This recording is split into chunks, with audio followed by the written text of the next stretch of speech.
누가복음 17장 22절부터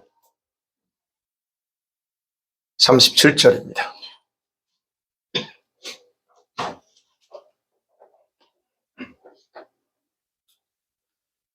신약성경 찾으셨죠? 예, 교독합니다. 제가 22절 읽습니다. 또 제자들에게 이르시되 때가 이르리니 너희가 인자의 날 하루를 보고자 하되 보지 못하리라. 사람이 너희에게 말하되 보라 저기 있다 보라 여기 있다 그러나 너희는 가지도 말고 따르지도 말라. 번개가 하늘 아래 이쪽에서 번쩍이어 하늘 아래 저쪽까지 비침같이 인자도 자기 날에 그러하리라. 그러나 그가 먼저 많은 고난을 당하여 이스라엘을 구원하리라. 노아의 때에 된 것과 같이 인자의 때에도 그러하리라. 노아가 방주에 들어가는 날까지 사람들이 먹고 마시고 장가들고 시집가더니 홍수가 나서 그들을 다 멸망시켰으며 또 롯의 때와 같으니 사람들이 먹고 마시고 사고 팔고 심고 집을 짓더니 롯이 소돔에서 나가던 날에 하늘로부터 불과 태양이 비오듯하여 그들을 멸망시켰느니라. 인자가 나타나는 날에도 그러하리라. 그날에 만일 사람이 지붕에 있고 그의 생각이 집에 있으며 그것을 그대로 내려보지 마시고 앞에 있는 자도 그와 같이 뒤로 돌이키지 것이다. 롯의 철을 기억하라. 그로 자기 목숨을 보존하고자 하는 자는 이를 것이요 이를 자는 살리리라. 내가 너에게 이르노니 그 밤에 둘이 한 자리에 누워 있음에 하나는 데려감을 얻고 하나는 버려둠을 당할 것이요 두 여자가 함께 맷돌을 가지고 있으며 하나는 데려감을 얻고 하나는 버려둠을 당할 것이다. 같이 읽습니다. 그들이 대답하여 이르되 주여 어디 오니까? 이르시되 죽어 있는 곳에는 독수리가 모이느니라 하시니라. 데살로니가전서 5장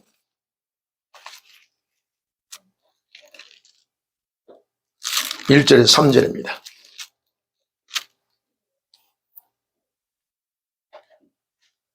데살로니가전서 5장 1절에서 3절 같이 읽습니다. 시작. 형제들아 때와 시기에 관하여는 너에게 쓸 것이 없음은 주의 날이 밤에 도둑같이 이룰 줄을 너희 자신이 자세히 알기 때문이라. 그들이 평안하다 안전하다 할 그때에 임신한 여자에게 해산의 고통이 이름과 같이 멸망이 갑자기 그들에게 이르리니 결코 피하지 못하리라. 아멘. 예, 오늘 그 말세의 징조 중에 하나가 바로 이 현대인의 라이프 스타일, 우리 특별히 현대 성도들의 라이프 스타일이라고 하는 부분을 한번 살펴보려고 합니다. 예. 그러니까 우리가 오늘 이번 주가 이제 고난 주간이고, 그리고 또, 부활주일 다가오죠. 우리가 참, 주님의 은혜가 우리 저와 여러분 삶 가운데 넘치고 있죠. 그런 것 같아요. 예. 저는 넘칩니다. 여러분 어떤지 모르지만, 참 은혜가 넘쳐서 정말 감사하고, 또 그래서 그 은혜 때문에 더욱더 주님 앞에 또 우리 마음을 더 깊이 드릴 수 있어서 감사합니다. 자, 현재 우리가 살고 있는 23년도 지금 살고 있습니다.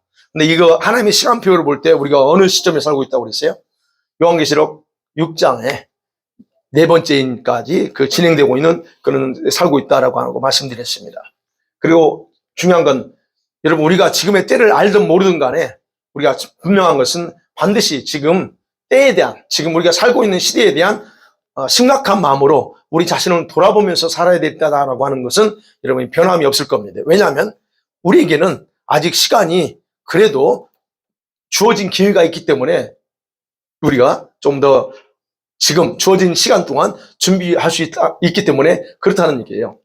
예수님께서 마지막 때에 주님 자신을 만나는데 실패하지 않도록 하기 위해서 예수님께서 강력하게 우리 성도들에게 경고하고 있는 내용이 오늘 본문에 나옵니다. 내가 도둑처럼 온다 하는 겁니다. 도둑처럼 내온다. 그래서 뭐라고 그랬어요? 깨어서 기도하고 준비하라는 게 그 핵심입니다. 동시에 많은 성도들이 주님께서 그렇게 말씀하셨지만 동시에 많은 성도들이 준비하지 못하고 이 땅에 남겨지게 되는 일이 발생할 것도 말씀하시는 겁니다. 그래서 오늘 내용에 보면 33절 이하에 보면 어떤 사람은 데려감을 당하고 어떤 사람은 그대로 남게 되는 그런 불행한 일도 있다는 얘기예요. 결국 어떤 사람들이 남게 될 건가 하는 겁니다. 여러분, 많은 성도들이 재림에 대해서 무관심하게 살다가 남습니다. 중요한 거는. 예. 그래서 주님도 실망하는 거예요. 주님이 마음 안타까워하는 이게는 그렇게 성경을 통해서 우리에게 말씀하셨음에도 불구하고 성도들이 그것에 대해서 주의하지 않는다는 얘기예요. 그런데 오늘 그럼에도 불구하고 우리 주님께서는 이렇게 표현합니다. 22절에 누가복음 17장 22절에 말하죠.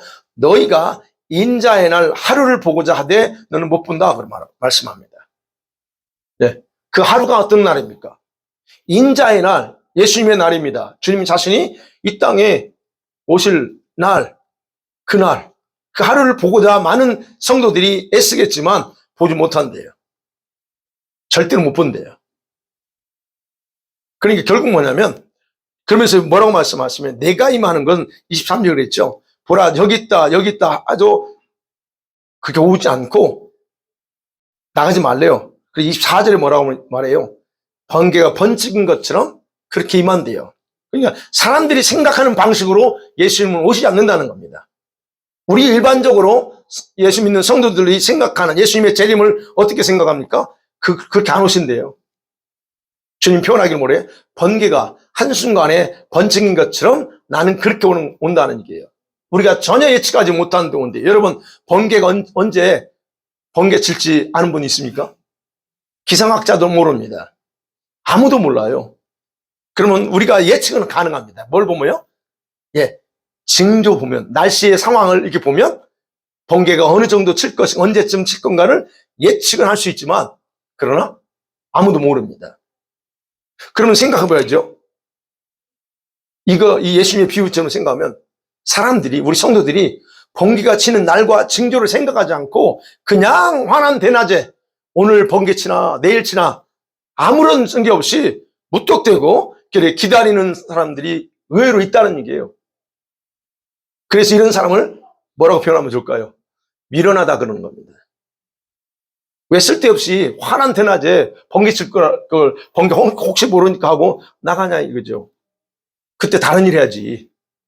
그래서 그런 사람들을 미련한 자들인 거예요. 근데 의외로 중요한 건 의외로 이런 성도들이 있다는 얘기예요. 이와 같은 성도들이 있다는 겁니다. 그들은 자기들이 주님의 재림의 날을 볼 수 있을 거라고 착각하며 살고 있는 거예요. 번개가 언제 칠지 알게 해주는 날씨, 징조는 뭘 의미할까요? 좀 더 쉽게 입변하면. 여러분, 주님께서 그 징조에 해당되는 내용을 바로 오늘 마지막 시대의 성도들에게 보편적으로 나타나는 두 종류의 라이프 스타일을 우리에게 언급하시고 있어요. 과거의 구약시대에 있었던 두 가지 실제 사건의 인물들, 주인공이었던 노아와 롯. 그 시대와 같은 보편적인 생활 스타일이 편만할 거라 하는 겁니다. 그게 바로 그게 징조라는 거예요. 그러면 그걸 보고 번개가 금방 언제 치겠구나 하는 걸 인식해야 된다는 겁니다.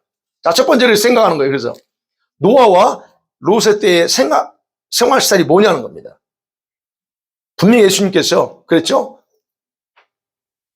26절에 노아의 때에 된 것 같이 인자의 때도 그러하리라 그래요. 여러분, 예수님이 이 두 사람의 인물을 언급하면서 경고하는 이유가 뭐냐는 거예요. 여러분, 노아가 방주에 들어가는 날까지 26절에 보니까 날까지 그들이 뭐 했어요? 먹고 마시고 장가가고 시집 갔습니다.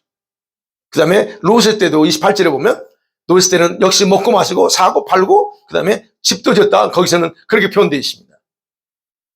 여러분, 이 내용이 지금 예수님이 27절과 28절에서 말씀하는 그 내용 항목들이 죄라는 게 아니에요. 그건 당연한 겁니다. 우리가 삶을 살아가는데 이런 일을 해요. 당연한 겁니다. 이것도 악하라고 예수님이 악하다고 말하지 않습니다. 장가가는 게 뭐 악해요? 당연한 거죠. 악하다고 말하지 않습니다. 모두가 일상적인 생활에 분주하게 살고 있는 그런 모습이에요. 오늘같이. 다 맞습니다. 그런데 우리가 상식적으로 생각할 때 생각해봐야죠. 아니, 이런 일이 어떻게 마지막 때의 징조야 하는 거예요. 근데 주님은 경고하고 있거든요.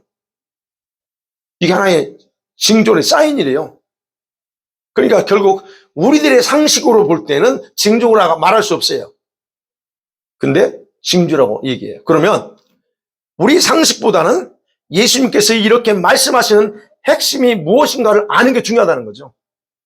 그죠? 결혼하고, 예, 사고 팔고 하는 거 당연합니다. 근데 왜 그거를 주님은 지금 마지막 때에 징조로 말씀할까? 핵심이 뭘까 하는 거예요. 이겁니다. 여러분, 보편적이고 일상적인 생활을 탓하는 게 아니고요. 그런 생활에 익숙하고 심취하면서 살다가 정작 멸망의 날이 다가오는 것을 생각하지 않고 사는 것, 그걸 강조하는 겁니다. 또는 그들의 생활 중심이 자기 영혼이 아닌 세상적인 것에 집중되어 사는 거, 요거를 지금 얘기하고 싶은 거예요. 여러분, 우리가 잘 살아야 됩니다. 가능하다면 잘 성공하고 부유하게 살 수 있다면 좋고, 그 많은 거 부유해져서 많은 사람들이 베풀고 선행을 나누면 더 좋습니다. 없는 것보다. 여러분, 그런데 우리가 부유해지면 어떻게 될까? 어떤 생활로 우리가 이게 갈까? 지금은 나한테 그렇게 많은 돈 줘도 나는 정말 주님을 위해서 많은 걸 여기저기 돈 투자하고 주면서 나는 살 거야. 예, 지금 마음 같은 그렇습니다. 근데 만일에 여러분에게 많은 돈이 줘진다고 할 때요, 여러분 어떻게 할 것 같아요? 그죠? 로또 당첨해가지고 한 1,000만 불 들어오면 여러분 다 생각하죠. 이거 수익주 내고 거기서 한 700만 불은 300만 불 세금 떼고 한 700만 불 또는 500만 불 돼요. 그러면 그거 가지고 뭘 다 생각하죠. 집 한 채 사야 되고 또 멋있는 보트도 하나 사야 되고 기본적으로 있잖아요. 이런 건 나름대로 다 생각하고, 그리고 나중에 좀 나눠주고 베풀어주고 가족들도 해주고, 우리가 나름대로 그런 저런 생각을 다 합니다. 삽니다. 근데 과연 지금 역사적으로 우리 로또를 당첨돼가지고 제대로 된 사람, 여러분 신문에 나온 거 보셨어요? 거의 다 정반대로 됩니다. 그러니까 결국 우리 인간은 내가 지금 생각하는 것처럼 나에게 그런 것이 주어질 때 우리가 제대로 하는 게 아니라 엉뚱한 대로 간다는 얘기예요. 예수님이 그러면 장가하고 시집가고 집 팔고 하는 거, 이런 건 문제 안 돼. 그런데 그것에 집중해서 살 때 우리가 진정 잡아야 될 걸 잊어버린다는 거예요. 그게 핵심이라는 거예요.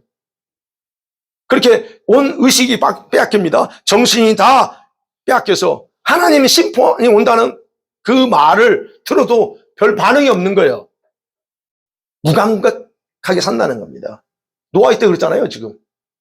노아가 하나님 심판이 온다, 그렇게 외쳐도 한 사람도 듣지 않습니다. 왜요? 아니, 이 아름다운 세상에 무슨 심판이야. 안 믿는 거예요. 그게 그러고 싶었을까요? 아니요. 그 생활에 심취하면 그렇게 됐습니다. 우리도 그렇게 돼요. 우리도 그렇게 된다는 얘기예요.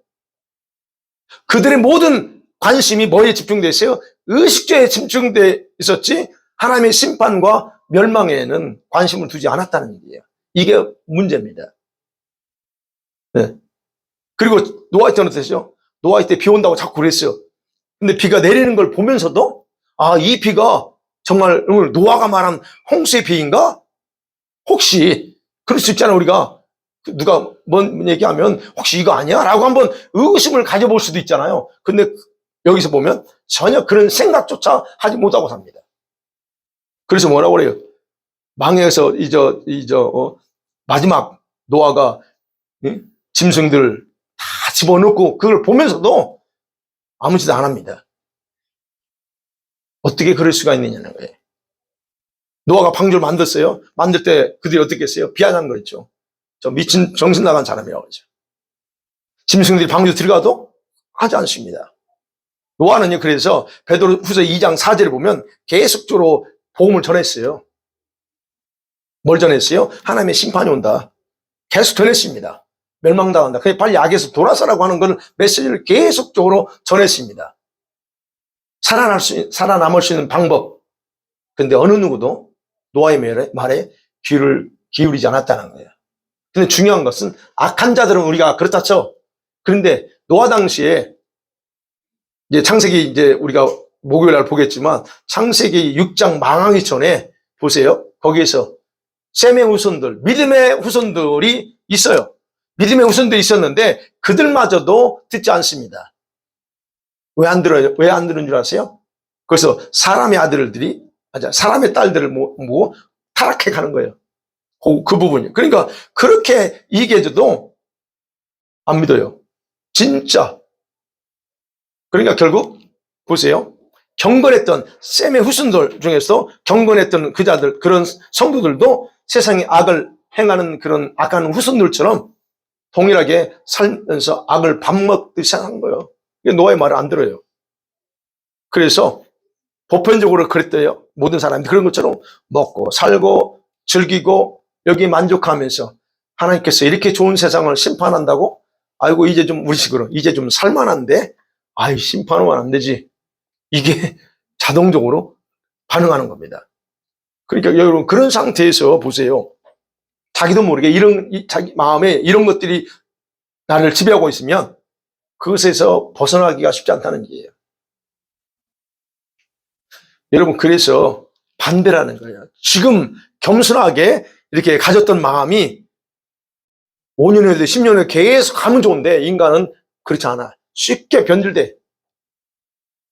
결혼하기 전에는 얼마나 사랑한다고 합니까? 가다가 어떻게 합니까 또? 언제 어느 순간 그냥 돌변합니다. 왜? 이게 부패한 인간의 마음이에요. 그러니까 그런 마음을 가지고 있는 우리 좋은 일이 발생해요. 근데 그거 안 된다는 얘기예요. 그래서 이는 노아 때 보면 인간이 더 좋은 악, 더 즐거운 악을 추구하면서 살아갔던 거예요.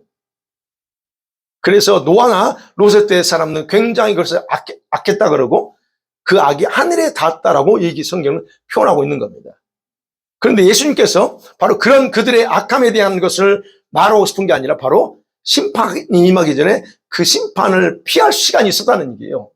분명히 피할 시간이 있었다. 그리고 그 메시지를 들었고 그래서 그 악에서 돌이킬 수 있는 시간이 있었는데 근데 그들의 라이프 스타일이 변하지 않으니까 그 기회가 있었음에도 불구하고 그것에 관심을 두지 않고 망했다는 겁니다.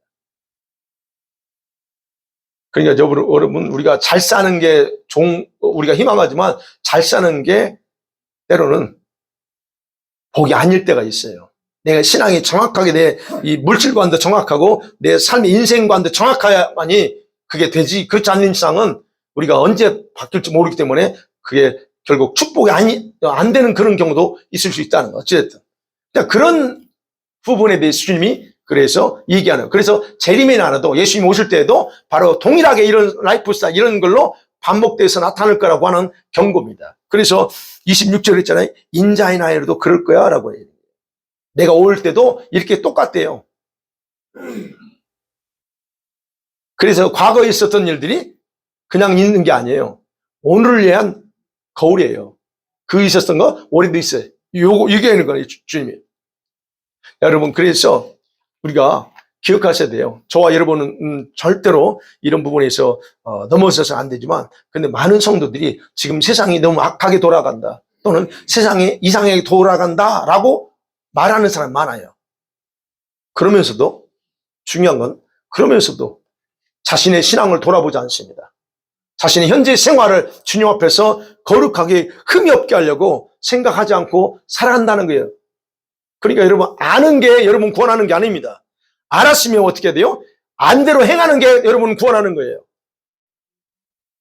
얼마나 많은 사람들이 아는지 모릅니다 이거. 여러분 그래서 세상에 임하는 재앙을 보면 깜짝 놀라요. 그런 분들은 이거 뭐야 이거 하면서 한순간 정신 번쩍번쩍 듭니다. 여러분 기억하세요. 9.11 테러 나왔을 때 미국이 얼마나 뒤집어졌는지. 그래서 갑자기 교회 대붕했어요.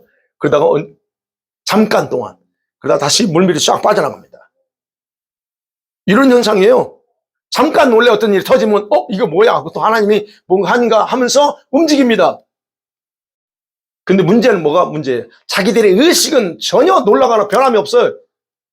여러분의 의식과 저의 의식이 안 바뀌면 잠깐은 반짝해서 쇼킹 얻을 수 있지만 이런 엄청난 사건이든 뭐든 재앙이 뭐든 간에 거기에 대해서 잠깐 놀다가 변함없이 다시 예전으로 돌아갑니다. 그리고 오히려 세상의 과학과 기술이 제공하는 이런 편리함을 추구하면서 자기도 모르게 우리의 의식은 편한 것을 더 좋아하게 되고 그러면서 자기들도 모르게 이렇게 주님에 대한 마음들이 점점점 멀어져 있음을 눈치채지 못하고 사는 거예요. 이게 위험한 겁니다. 바로 이런 부분을 지금 예수님이 경고하는 거예요. 그러니까 여기서 예수님 말씀은 노아 때나 롯 때는 성도들이 악해서 망한다고 얘기하지 않습니다. 악해서 망한다고 얘기잖아요. 적어도 성도들이 주님의 이런 경고에도 불구하고 자기 중심적인 삶을 살면서 스스로 멸망을 자초한다 하는 겁니다. 다시 말씀드리면 오직 먹고 마시고 장가가고 집 짓고 재산 늘리고 현실적이고 이런 세상적인 것들에 몰두하면서 주님의 경고에 무관심했고, 그래서 살아남을 그런 준비를 하지 않고 가다가 망했다 하는 게 핵심이에요. 자, 그러면 조금 더 구체적으로 여러분 롯의 때의 사람들의 그 보편적인 특성이 뭔가를 봐야죠. 이게 이 부분의 핵심인데 그겁니다. 이걸 좀 영적인 그 상태를 분석하고 그래요. 그걸 뭐라고 표현하냐? 우리 주님의 경고에 대한 무관심입니다. 그게 또는 문제의식이 없다는 거예요. 또는 시대 분별을 전혀 할 수 없는 상태로 그들의 마음이 굳어져 버렸다는 게 이게 조금 더 영적인 관점에서 보면 그 문제입니다. 오늘날 예수 믿는 성도들이 반드시 가지고 있어야 될 중요한 믿음의 요소가 뭡니까? 제가 늘 강조하는 것처럼 현 시대를, 우리가 살고 있는 현 시대를 바라볼 수 있는, 그 분별할 수 있는 영적인 감각이 필요합니다. 이게 굉장히 중요합니다. 그리고 예리한 판단력이 필요해요. 또는 다른 말로 해서 시대 분별력. 제가 말하죠. 분별력. 시세를 아는 지혜, 이런 거. 이게 분별력입니다. 이게 우리에게는 절대적으로 필요하다는 거예요. 이거는 우리 성도뿐만 아니라 목회자들도 역시 마찬가지입니다. 그런데 잘 보세요. 오늘 여러분 주변의 성도들과 교회들의 모습이 어떤가? 과연 이런 어떤 지금 우리에게 절대로 필요한 이런 영적 감각이나 분별력이나 이런 통찰력, 이런 것들이 지금 제대로 가지고 있으면서 그래 판단하고 살고 있느냐 하는 거예요. 여러분, 이런 것들을 찾아보기 쉽지 않다는 게 참 안타까운 거예요, 지금. 그래서 현대 교회가 지금 이렇게 심각하게 타락해버린 이유 중에 하나가 뭡니까? 바로 이 능력이 부재하기 때문에. 이게 없으니까 그냥 끌려가는 거예요. 그래서 여러분과 제가, 여러분과 저만이라도 적어도 이런 어떤 능력을 가지고 있어야 돼요. 그러니까 즉 오늘 이제 노아의 때와 또는 롯의 때와 같다는 예수님의 그 경고하는 것을 정확하게 파악하고 있어야 된다는 얘기입니다. 도대체 이게 뭘 얘기하는 거야라고 하는 부분을 알아야 된다는 거예요. 그럼 먹고 마시고 재산 늘리려는 생각, 이게 세상적으로 나쁜 게 아니지만 성도들에게는 영적인 감각을 마비시키는 일일 수 있다는 얘기예요. 우리 성도들은요, 영적인 감각에 의해서 살아가는 존재입니다. 예수 믿는 사람이 어떤 사람이냐면 영적 감각으로 사는 거예요. 세상 감각으로 사는 게 아니고. 맞습니까? 우리는 그런 영적 감각으로 살아야 돼. 그게 진짜 신앙인이에요. 그런데 마음을 세상 것에 두면 영적인 감각은 아주 쉽게 마비돼요. 무뎌진다는 얘기예요. 그러게 되면 자기 생명의 중요성을 망각하게 되고, 그리고 뭘로 관심이 돼요? 먹고 사는 거, 소유해, 이런 것에 자꾸 관심과. 그래서 그런 분들이 신앙생활 제대로 할 수 있는 게 있느냐 잘 보세요. 못합니다. 예, 주일날은 와요. 그 자체를 나쁘다는 게, 주일 와서 예배할 수 있습니다. 그러나 평일에 하루하루 살면서 자기 관리가 되느냐? 그게 쉽지 않아요. 왜요? 모든 게 거기에 관심을 두고 있으니까. 그리고 주일날은 그냥 주일이니까 와서 예배하는 거예요. 근데 이게 바뀌어야 된다는 얘기예요, 지금. 그런 부분에서.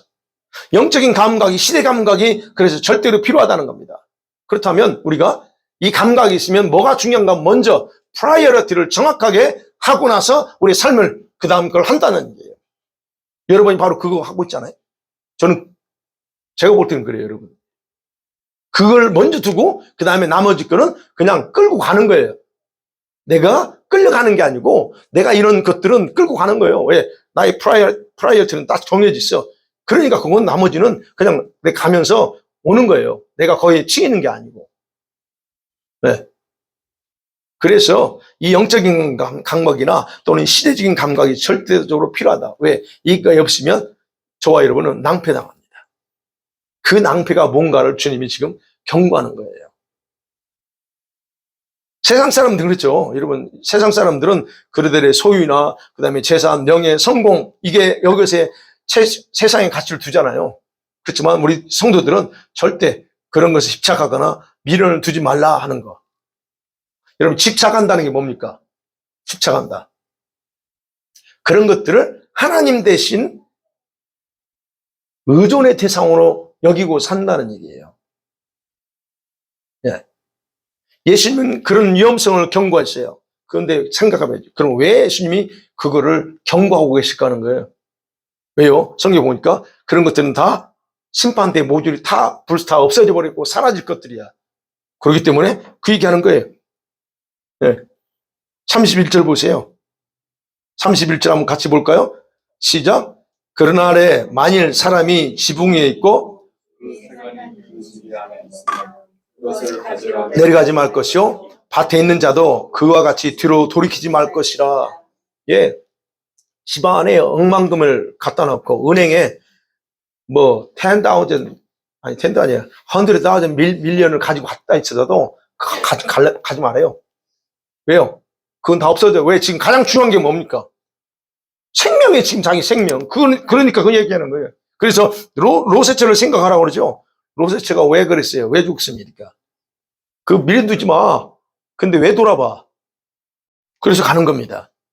그러니까 결국은 여러분 재림 때는 저와 여러분 지금 애쓰고 힘쓰고 모았던 모든 뭐 집이 몇 채건 돈이 얼마나 큰 거 안에 이 모든 것들은 다 없어져요. 네. 그 두고 와야 돼. 그러니까 재물보다 더 급한 게 생명이라는 거예요. 그런 어떤 생명보다 소중한 건 없어요. 그래서 우리가 생각해야 될 건 여러분에게 개인적으로는 여러분의 생명이 더 중요하다는 거예요. 근데 이 생명을 보존할 수 있는 방법은 그런 곳에 소망을 두는 게 아니고 오직 예수님. 그리고 우리가 그 부분에 있어서 정신 이렇게 이 감각과 분별력을 가지고 사는 거 요것이 우리에게 필요하다는 거예요. 그렇기 때문에 우리 성도들은 노아했다고 하는 다른 완전히 라이프 스타일의 삶을 살아야 된다 하는 걸 우리가 생각해야 됩니다. 영적 감각이 있고 분별력을 겸비한 어떤 깨어있고 준비된 생활 방식 그것이 우리에게 필요합니다. 그래서 여러분 스스로 한번 질문해 보세요. 여러분 스스로에게 나는 이 영적 분별을 가지고 지금 살고 있는가? 그리고 자신의 영성을 위해서 내가 하루하루 생활해서 얼마만큼 시간을 투자하고 살고 있는가? 내 영혼을 위해서 말씀과 기도의 생활을 내가 지금 계속 쉬지 않고 계속 해오고 있는가 하는 거예요. 여러분 스스로 질문해 보세요. 이것이 제대로 돼야 돌아가야만이 이 노아나 롯의 때의 그런 어떤 삶의 스타일을 벗어날 수 있습니다. 그 다음에 두 번째로 이제 우리가 생각할 수 있는 게 바로 이 데살로니가서 5장이 말하는 이 징조 삶의 스타일 중에서 하나가 뭐냐면 이 거짓된 평안과 안전에 길들여진다는 거예요. 거짓 평안, 거짓 안전. 여러분 재림의 날에 노아와 롯의 때에는 또 다른 달리 또 다른 어떤 특징이 지금 데살로니가에서 막 얘기하고 있는 거예요. 그래서 아까 그랬죠. 아까 먹고 마시는 거 이런 것에 빠지다 보면 영적 무지함이 오고 감각이 없어진다. 그래서 단지 교회 다니는 것으로 내가 만족하고 재림할 때 내가 자동적으로 내가 예수 믿으니까 자동적으로 주님 맞이할 것이라고 하는 생각을 하고 사는 것. 이게 바로 영적인 무지함이라는 거예요. 이게 바로 영적인 성경 같은 그런 어리석음이라는 거예요. 그게 지금 노아나 롯의 때를 통해서 얘기했어요. 그래서 우리 기억해야 돼요.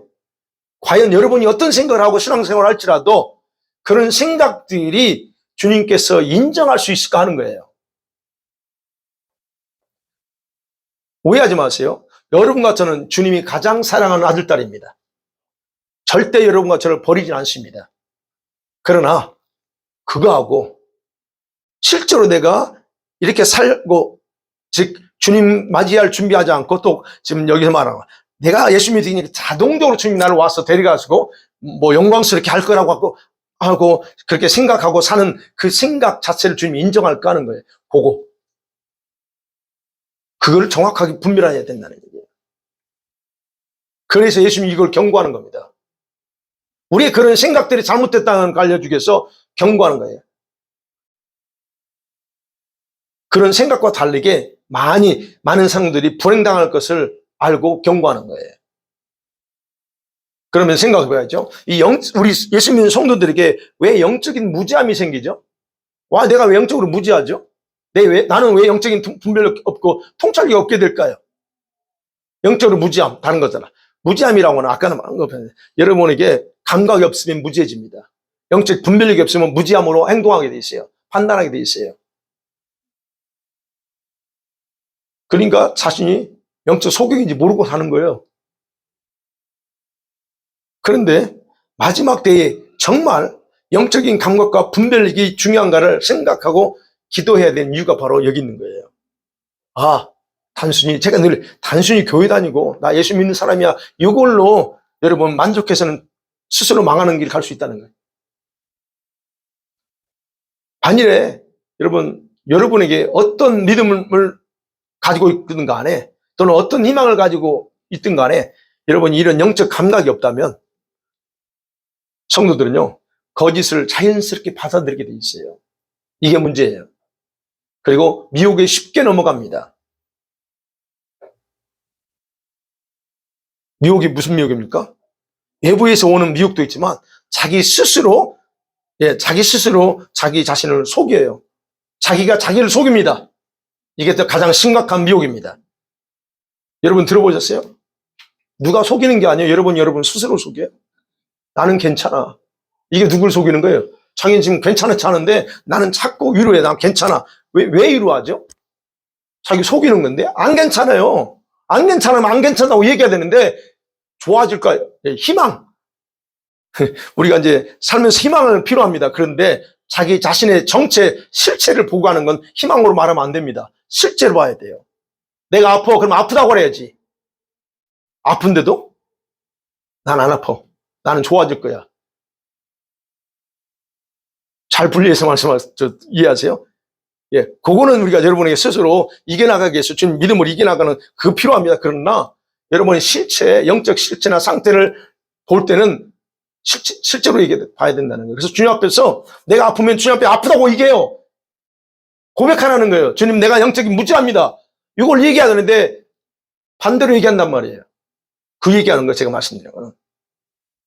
아프면 아프고 힘들면 힘들다고, 그래서 나를 고쳐달라고, 나를 좀 바로잡아달라고 자꾸 내가 나를 속입니다. 주님, 내가 스스로 나를 속여요. 그러면 그런 부분에 대해서 주님께 직설적으로 고백하면서 도움을 요청하라는 거예요. 그래서 자기 자신을 속이지 마요. 세상에서 들려오는 여러분 거짓에 대한 판단 능력을 갖지 못하는 거예요. 그래서 어떻게 해요? 판단 능력이 안 생기니까 여러분이 생각하는 여러분 자신의 생각과 여러분이 말하는 어떤 이유들이 있어요. 다 이유가 있죠, 우리에게. 그 이유들을 의존하며 살게 되는 거예요. 난 이래서 그렇고 저래서 그렇고 내게 주어진 환경이 떠가지고 그거 따라 사는 겁니다. 지금까지 그렇게 살아왔어요. 저도 그렇고. 근데 그게 여러분을 성공시키든가요? 그게 여러분의 신앙을 세우든가요? 여러분을 그게 행복하게 든가요? 아니거든요. 그런데도 난 여전히 내 생각과 이유들을 대면서 그렇게 살아. 주님, 어쩔 수 없었어요. 예. 한 번쯤은 괜찮아. 우리 다 인간이니까. 근데 언제까지 자꾸 그 이유대 대우고 그럴 수밖에 없었다라고 그렇게 하고 살 거냐 이거죠. 왜요? 데살로니가전서 5장에 그랬잖아요. 주님의 날이 도둑같이는데요. 그렇죠? 그러면서 평안하다, 안전하다 할 그때 온대요, 도둑같이. 근데 세상에서는 또는 주변에서는 자꾸 그래요. 지금 안전해. 아이고, 신앙생활 잘하고 있어. 교회 열심히 봉사하면 봉사하는 것도 나쁘다고 얘기하는 게 아닙니다. 열심히 우리가 헌신하고 봉사하는 삶 자체를 보면 사람들 다 믿음이 있고 그래서 다들 칭찬합니다. 예, 맞습니다. 칭찬 받을 만해요. 그런데 그 칭찬이, 그 열심히 나를 어떻게 지금 세워가고 있는가를 정확하게 보고 판단해야 된다는 거예요. 그냥 좋아만 하지 말고, 우리 목사님 나를 내가 열심히 하는 걸 보시고 좀 이렇게 또 칭찬도 해주네. 예, 중요하죠. 그런 것들이 과연 나를 제대로 내가 스스로 나를 보게 하고 있는가 잘 보라는 거예요. 그러면 여기서 그랬죠. 안전하다, 평안하다. 자꾸 말한대요. 이렇게 보면 성경에서는. 안전하다, 평안하다. 사람들이 말할 때 도적같이 온대. 그러면 누가 그런 말을 하는 얘기예요? 사실은 안전하지 않다는 얘기예요. 지금 주님은. 안전하지 않고 평안이 없다는 얘기예요. 거짓된 안전, 거짓된 평안인데 자꾸 사람들은 안전하다, 평안하다고 외친대요. 그럼 도대체 누가 이렇게 거짓된 평안을 외치고 안전을 외치냐 하는 거예요. 데살로니가 전서에서는 그들이 그랬어요. 또는 사람들이 뭡니다. 그 사람들이 누구냐고요. 지금은 여러분 뭘로 우리가 생각하세요? 세상 미디어가 뉴스를 통해서 계속적으로 들려주면서 세뇌시켜요. 지금 이렇게 아름답고 이렇게 과학의 혜택을 누릴 수 있는, 예, 맞습니다. 실제로 맞아요. 근데 그래서 혜택을 누려서 안전한가요? 혜택을 누리기 때문에 예, 여러분 평안한가요? 근데 그걸로 자꾸 우리를 세뇌시키는 겁니다. 그들이 거짓말이 그거예요. 여러분 지금 우리 심각하잖아요. 동성애 같은 경우에 동성애는 타고난 거야. 계속적으로 되뇌깁니다. 동성애 타고났대요. 타고났어요. 근데 이렇게 계속 듣잖아요. 방송에서 말하고 하잖아요. 그럼 차별하지 마. 차별 없는 세상 만들어야 돼. 그래서 차별금지법을 계속 하잖아요. 그럼 어느 순간에 우리는 괜찮아, 어른들은. 근데 아이들은 뭐세요?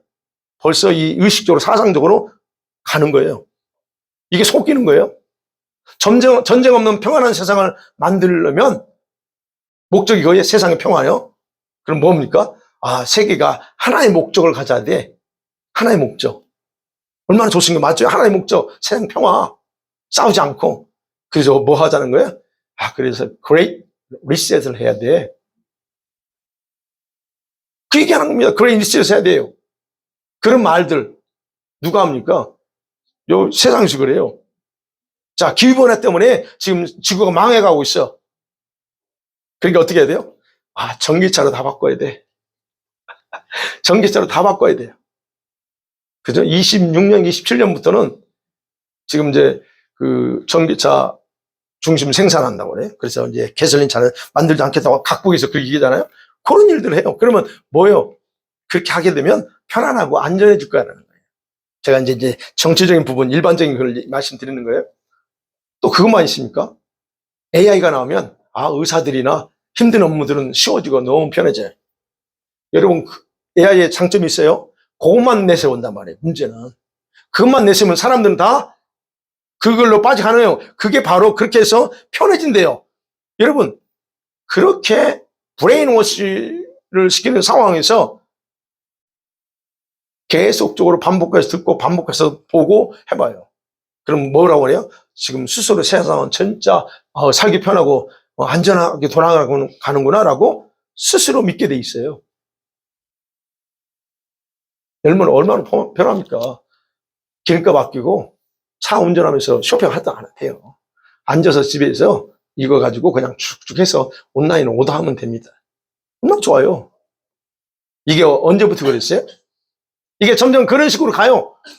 이런 게 나쁘다 좋다가 아니고 이렇게 한다는 거예요. 결국 뭐냐면 거짓 안전과 평안을 지속적으로 사람들의 의식에 각인시킨다는 거예요. 바로 누가 이 미디어를 통해서 사람들이 그렇다는 거예요. 그래서 말하죠. 그러면 거짓 평안은 뭘 의미할까? 아까 거짓 안전 그런 부분일 때 거짓 평안은 뭐냐? 세계 평화 아까 말했어요. 세계 평화. 소수자 인권 옹호하는 평안. 난민들을 다 수용해 국경을 열자. 그래서 싸우지 않아야 돼. 그죠? 지금 그래서 난민들을 왜 계속 난민을 만드는 이유가 뭐예요? 이 유럽을 다 해서 그 국경을 없애버리고 해서 하려고 하는 거예요? 초강대국의 힘을 분산시켜요. 초강대국이 어디입니까, 지금? 미국을 그래서 왜 그렇게 지금 다 쪼개려고 그래요? 바로 이거예요. 미국 중심의 힘의 균형을 다 파괴해야 평안해진대요. 걔네들이 주장하는 거예요. 그래서 이 힘은 분산해. 유럽하고, 북미 쪽하고, 유럽 쪽하고, 아시아는 안 껴요. 지들이 백인 우월주의니까 해서 그렇게 하겠다는 거예요.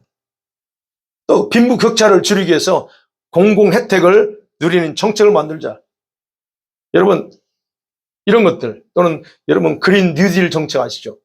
그린 뉴딜, 대체 에너지, 탄소 중립을 위한 정책입니다. 세계 지금 기후가 난리 난 이유가 이산화탄소가 너무 많아가지고 그렇게 얘기해요. 그런 거 하나하나 그게 다 자꾸 거짓된 평안들, 거짓된 정보를 가지고 사람들 그러니까 지금 얘기해 보세요. 지금 세상에서 일어나는 모든 일들 기후변화 때문이다라고 말 안 하는 사람 없습니다. 다들 기후변화 때문이라고 그래요. 이러고 그럼 거짓 안전은 뭐예요? 거짓 안전은 무엇을 아젠다로 내세우는지 아세요? 질병, 납치, 도난 방지하고 범죄 예방하고 이걸 하려면 어떻게 해요? 가장 좋은 방법. 중국처럼 전 지역에 CCTV를 설치하는 겁니다. 범죄하고 도망가봤자 너는 꼼짝 못해. 함부로 죄질 생각 못합니다. 이 감시망. 통일된 하나의 디지털 아이디의 시스템을 구축하는 거예요. 그게 걔네들 목적이 그거예요. 그래서 그렇잖아요. 그래서 이런 악한 자들이 뭐 했습니까? 이 팬데믹, 세계적인 팬데믹을 대비해서 지금도 말합니다. 지금 앞으로 또 다른 팬데믹이 올 텐데 세계적인 팬데믹을 대비해서 세계가 하나가 되어서 하나의 감시 체계를 구축하자. 그래서 누구한테 권한을 다 주자고 그래요, 지금. WHO에 권한을 다 주재요. 그래서 거기서 모든 걸 통제하겠대요. 지금 그 짓이 아니지. 그렇게 하고 있어요, 지금. 그럼 뭐예요? 이게 안전, 맹목은 안전을 위해서. 우리의 생명의 안전을 위해서. 아니, WHO가 무슨 기관이에요? 유엔의 어떤 하는 단체 소속된 어떤 그건데 거기다 모든 권한을 주자고 지금 그렇게 했어요. 아니, 그러면 거기서 대빵만 한 사람만 딱 이게 포섭해버리면 지난번처럼 돈 주고 포섭하면 끝나는 거예요. 그래서 모든 그 부분에 대한 결정을 그 사람이 한마디에 따라서 좌지우지 각 나라의 모든 걸. 이게 생각해보세요. 목적은 뭐예요? 안전. 질병이 전 세계를 흡수를 못하도록 안전. 얼마나 좋습니까? 예. 자, 이런 식으로 지금 한다. 그러면 생각해봐야죠. 우리 예수 믿는 성도들이 이러한 거짓에 선동돼서 브레인워시 되는 게 가능하냐 하는 겁니다. 여러분, 한국이 안타까운 건 한국의 수많은 목사님 중에서 좌파 간첩들이 많습니다. 1000명이 넘어요. 간첩 목사. 북한의 지령을 받고 그렇게 하는 목회자들이 정말 유튜브 나가는데 이거 올리는데 이거 지금 다른 건 몰라요. 한국에만 해도 그런 있는 목회자들이 1000명이 넘습니다. 그것을 이름까지 알고 있는 분들이 근데 그거는 유튜버생이 안 내요. 왜냐면 이제 그럼 왜 어떻게 그럴 수 있냐 우리가 제가 말씀드리면 어떻게 성도들이 어떻게 목회자들이 이런 거짓된 잘못된 것들에 브레인워시 돼서 그렇게 가능하냐 그렇게 될 수 있냐 이거예요. 왜 어떻게 가능해요? 이런 바로 이건 그거예요. 영적인 가치 물려 있어요. 이런 일을 주장하는 사람들이 사단의 하수인이 되어서 사람들의 의식과 사상을 변질시키면 돼요. 그게 가능합니다. 얼마든지. 그러면 여러분 목회자도 일반 성도도 다 사람이에요. 그럼 의식을 잡아버리면 인간의 의식 딱 사상을 잡으면 그래서 지금은 사상전이에요. 아이들 지금 계속 왜 학교에서 동성애 교육시키고 네가 선택해. 원래 너는 아니야. 네가 여자라고 생각하면 여자하고 나는 내가 생각할 때 나는 젠더가 X야. 네가 선택해라. 그러면 계속 보세 애들 사상 잡히는 거예요. 이번에 저기서 기독교 크리스천 학교에서 총사 얘기 했잖아요. 트랜스젠더가 했잖아요. 아니 어떻게 그 짓 하냐. 거기 학교 졸업생이 이거라는 거예요. 무서운 거예요. 그래서 인간은요 의식과 자기가 옳다고 믿는 이론과 사상에 따라서 결정하고 스스로 행동하게 돼 있어요. 하와에게 했던 것처럼 동일한 방법으로 지금도 사단은 사람들을 통해서 그런 일을 하고 있다는 거예요.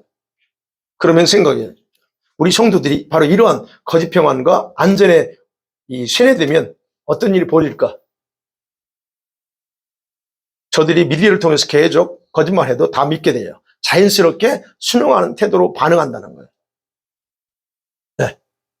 그럼 저들이 이렇게 거짓 평안과 안전을 내세우면서 사람들을 세뇌시키는 얘기는 두 가지 요약할 수 있어요. 제가 생각할 텐데. 하나는 뭐냐면 자기들의 계획대로 순응하면서 따르도록 길들이는 겁니다. 또 하나는 사람들을 통제하기 위해서 칩을 몸에 자연스럽게 받아들이도록 하는 게 가장 궁극적인 목적. 안전을 내세우면서. 자, 적어도 우리 예수 믿는 사람들은 기억하셔야 돼요. 이 모든 것들이 거짓말이에요. 거짓말이지만 수많은 사람이 순응하고 따라갈 겁니다. 그런데 더 불행한 것은 이런 거짓들을 목회자들과 또는 자칭 선지자라고 말하는 사람들이 앞장서서 성도들을 부추길 거라는 거예요.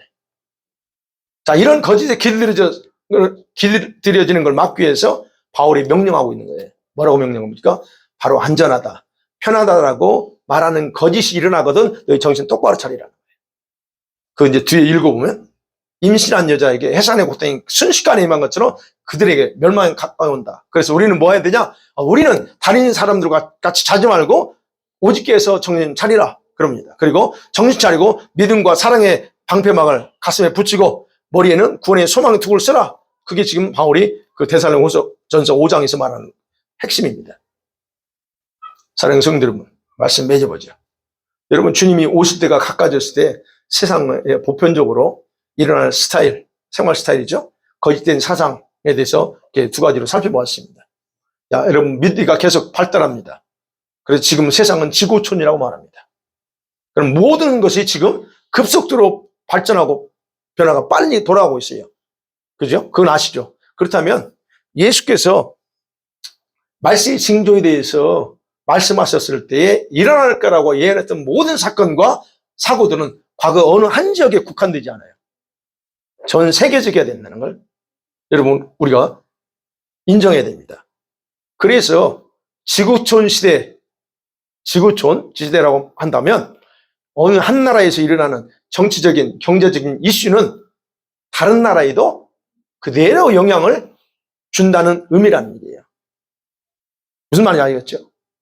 미국에서 뭐 터지면 이번에 실리콘밸리 은행이 무너지면 어떻게 돼요? 거기만 망하는 게 아니에요. 지금은 다 연결된 게 다 무너집니다.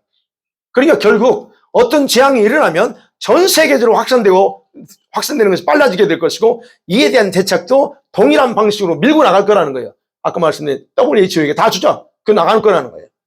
이런 일을 지금 우리가 2년 동안 봤잖아요. 네. 그렇다면 우리는 스스로를 위해서 이 세상의 흐름을 파악하고 경계하며 살아야 된다는 얘기예요. 제가 말씀드리고 싶은 건. 더 이상 노아나 롯의 시대의 생활 스타일을 벗어나야 되고 주님과의 관계에서 자신만의 생활을 회복해야 된다는 겁니다. 이게 절대적으로 우리에게 현재 필요합니다. 뿐만 아니라 성도들이 반드시 가져야 될 이런 영적인 감각, 분별력이라고 했죠. 이게 없는 영적 소경, 우리가 영적 소경이 되도록 여러분이 스스로를 내버려두면 안 된다는 거예요. 영적 소경이 되게 하는 게 뭐예요? 지금 안전해, 편안해, 나는 잘하고 있어. 이런 생각을 갖게 만드는 것들을 여러분 스스로 계속적으로 자신을 돌아봐야 된다는 거예요. 그래서 예수님께서 이런 사실들에서 알고 경고하셨던 거예요. 경고. 그러나 여러분, 주님이 그렇게 경고하셨을지라도 그 말씀을 따를 것인가 아닌가는 누가 결정해요? 여러분 스스로 합니다. 제가 결정하는 겁니다. 그래서 신앙은 자기의 대가 지불 없이는 성장할 수 없습니다. 주님께 합당한 자로 인정받고 싶으시죠? 역시 대가 지불 없이 인정받을 수 없다는 걸 기억하시면서 여러분과 제가 정말 이 시대에 맞는 믿음과 정신을 가지고 하나님 앞에 같이 나아갔으면 좋겠습니다. 아멘.